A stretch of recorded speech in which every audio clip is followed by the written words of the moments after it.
ಇಂದೇ ಡೌನ್ಲೋಡ್ ಮಾಡಿ ಮತ್ತು ನಿಮ್ಮ ನೆಚ್ಚಿನ ಶೋಗಳನ್ನ ಆನಂದಿಸಿ. ಆ ರಾಜಿ ರಾಧನ್ ಪರ ಪ್ರಚಾರ ಮಾಡಿ ಊರ್ ಜನನ್ ತಲೆ ಕೆಡಿಸೋರೆ ಕಣವಿ. ನಾವು ಯಾವುದೇ ಕಾರಣಕ್ಕೂ ಸೋಲ್ಬಾರ್ದು. ಅವ್ವ ರಾಜಿನ ಜುಟ್ಟು ಹಿಡಿದು ಆಚೆ ಹಾಕಿದ್ಲು ಅಂತ ಈಗ ನೇರವಾಗಿ ರಾಧನ್ ಸಪೋರ್ಟ್ ಮಾಡ್ತಿದ್ದಾಳೆ. ರಾಜಿ ಯಾವತ್ತಿದ್ರು ರಾಧನ್ ತರನೇ ವಿಷಕಾರೋ ಹಾವು ಸುಮ. ಹಾವು ಒಂದಾಗಿ ಊರಿಗೆ ವಿಷ ಹರಡ್ಸೋಕ್ ನೋಡ್ತಿದ್ದಾರೆ ನೋಡಿ. ಯಾವುದೇ ಕಾರಣಕ್ಕೂ ಅದಕ್ಕೆ ಅವಕಾಶ ಮಾಡ್ಕೊಡ್ಬಾರ್ದು. ಬಂಗಾರಮ್ಮನವ್ರ ಕುರ್ಚಿ ಅಂದ್ರೆ ಅದ್ಯಾವ ಕುರ್ಚಿ ಇದ್ದಂಗೆ.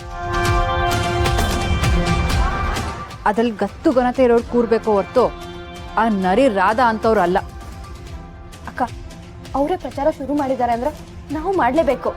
ಸ್ನೇಹಕ್ಕ ತಲೆ ಮೇಲೆ ತಲೆ ಬೀಳಿ ನೀನೇ ಗೆಲ್ಬೇಕು. ನನ್ನಿಂದ ನಿಜವಾಗ್ಲೂ ಇಷ್ಟು ದೊಡ್ಡ ಜವಾಬ್ದಾರಿನ ನಿಭಾಯಿಸಕ್ಕಾಗುತ್ತೋ ಸುಮಾ? ಇದೇ ನಾವು ಹಿಂಗೆ ಹೇಳ್ತಿದ್ಯಾ? ಕಂಟಿಯವ್ರಾಗ್ಲೇ ನಿನ್ನ ಹೆಸರು ಚುನಾವಣೆ ಕೊಟ್ಟಾಗದೆ. ಯಾವುದೇ ಸುಳಿವಿಲ್ದೆ ನನ್ನ ಕಂಟಿಯವ್ರು ಎಲೆಕ್ಷನ್ ನಿಲ್ಲಿಸ್ಬಿಟ್ಟಿದ್ದಾರೆ. ಈ ಎಲೆಕ್ಷನ್ ಹತ್ರ ಬರ್ತಿದ್ದಾಗೇನೆ ನನ್ಗೆ ಯಾಕೋ ತುಂಬಾ ಭಯ ಆಗ್ತಿದೆ ಅಕ್ಕ.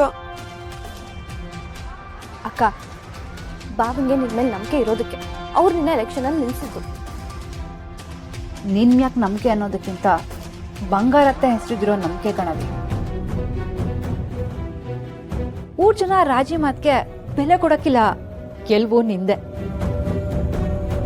ಅಕ್ಕ ನಿನ್ ಹೊಟ್ಟೆಲಿ ಬಂಗಾರತ್ತೆ ಇದ್ದಾರೆ, ಜೊತೆಲಿ ಅವ್ವ ಇದ್ದಾಳೆ. ಇದಕ್ಕಿಂತ ಶಕ್ತಿ ಬೇಕಾ ನಿನ್ಗೆ? ಎರಡು ಹುಲಿಗಳು ನಮ್ ಜೊತೆ ಇರ್ಬೇಕಾದ್ರೆ ಸೋಲೋ ಮಾತೇ ಇಲ್ಲ ಕಣವಿ. ನಮ್ಮ ಅವ್ವನೇ ನಮಗ್ ಶಕ್ತಿ. ಅವಳು ಒಂದ್ ಮಾತು ಹೇಳಿದ್ರೆ ಸಾಕು, ಇಡೀ ಊರ್ ಜನ ನಿನಗೆ ಓಟ್ ಹಾಕ್ತಾರೆ. ನನಗೆ ಯಾಕೋ ಅಕ್ಕ ಅದು ಇದು ಅಂತ ರಾಗ ಎಳಿಬೇಡ. ಹಿಂದೆ ಮನ್ಸಲ್ಲಿ ಮುನ್ನುಗ್ಗು. ಜಯ ನಿಂದೆ. ನೋಡು ಸ್ನೇಹ, ಈ ಎಲೆಕ್ಷನ್ನಾಗೆ ಕಂಟಿಯವ್ರ ಮರ್ವಾದಿ ಐತೆ. ಬಂಗಾರತೆ ಹೆಸರಲ್ಲಿರೋ ತಾಕತ್ತಿನ ಪ್ರಶ್ನೆ ಐತೆ. ನಮ್ ಎಲ್ರೂ ನಂಬಿಕೆ ಐತೆ. ಯಾವುದೇ ಕಾರಣಕ್ಕೂ ಇದ್ಯಾವ್ದಕ್ಕೂ ಮೋಸ ಆಗ್ಬಾರ್ದು ಕಣವಿ. ನನಗೋಸ್ಕರ ಅಲ್ದೇ ಹೋದ್ರು ನಿಮಗೋಸ್ಕರನಾದ್ರು ನನ್ನ ಶಕ್ತಿ ಮೀರಿ ಹೋರಾಡ್ತೀನಕ್ಕ. ಅಕ್ಕ ನೀನ್ ಹೋರಾಡೋದೇ ಬೇಡ. ನಾಳೆ ಜನರನ್ನ ಉದ್ದೇಶಿಸಿ ಒಂದ್ 4 ಪವರ್ಫುಲ್ ಆಗಿ ಮಾತಾಡು. ಸೀಟು ನಿಂದೆ, ಮತನೂ ನಿಂದೆ. ನಾಳೆಯಿಂದನೇ ಪ್ರಚಾರ ಶುರು ಕಣವಿ. ಬೇಕೇ ಬೇಕು, ಗೆಲುವು ಬೇಕು. ನಿಮ್ಮ ಮತ ಯಾರಿಗೆ? ಬಂಗಾರ ಮೋರ್ಸಸಿ ಸ್ನೇಹಂಗೆ. ನಿಮ್ಮ ಮತ ಯಾರಿಗೆ? ಬಂಗಾರ ಮೋರ್ಸಸಿ ಸ್ನೇಹ